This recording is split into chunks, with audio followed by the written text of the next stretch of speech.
মৰিগাঁও জিলাৰ আমাৰ প্ৰশাসন আৰু মৰিগাঁও জিলাৰ সাংবাদিক সন্থা আমাৰ এটা যৌথ প্ৰচেষ্টা হৈছে যে আজি আমি এটা হেল্থ কেম্প সকলো সাংবাদিকৰ কাৰণে আমি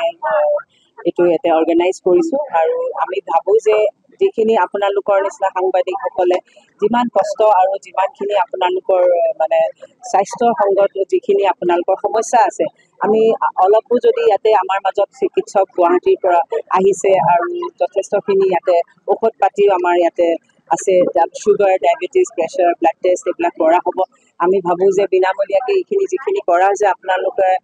সকলোৱে আহি পেলাই ইয়াতে চিকিৎসাই আপোনালোকে যিখিনি জ্ঞান আছে এইখিনি ল'ব পাৰে আৰু আপোনালোকৰ স্বাস্থ্যৰ কাৰণে যিখিনি আপোনালোকৰ কৰণীয় আছে ইয়াতে যথেষ্ট মৰিগাঁও জিলাৰ সাংবাদিকসকলে কষ্ট কৰি থাকে তো মই বিচাৰোঁ যে ইয়াতে আপোনালোকে আহি এইটোৰ পৰা আজি কেম্পটোৰ পৰা উপকৃত হ'ব আৰু এইটো আমি অনাগত দিনত মানে ফ্ৰিকুৱেণ্টলি কৰিব বিচাৰিম কাৰণ আপোনালোকৰ যথেষ্ট এটা অকুপেশ্যনেল যোনটো আপোনালোকৰ হেল্থৰ যিখিনি সমস্যা আছে আমি যদি এইখিনি আলোচনা কৰি যিমানখিনি পাৰোঁ যদি আপোনালোকক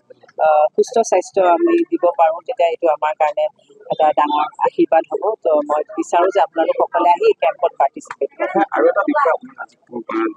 কিবা শাৰীৰিক অসুস্থতা এক্সিডেণ্ট এনেধৰণৰ হৈছে মৰিগাঁও ৰাজ্যিক অসমৰ হেল্থ ৰিলেটেড মানে আছে সেইখিনিতো এড্ৰেছ কৰিবই লাগিব তাতেতো আপোনালোকৰো মানে হেল্থ ৰিলেটেড যিখিনি আপোনালোকৰ সমস্যা আহে তেওঁলোকে চিভিল হস্পিটেলৰ যিখিনি ডক্টৰসকলে আছে তেওঁলোকক ততাতৈয়াকৈ কামখিনি কৰি যাবই লাগিব তো ইয়াতে যদি আমি মানে সাংবাদিক হিচাপে নহয়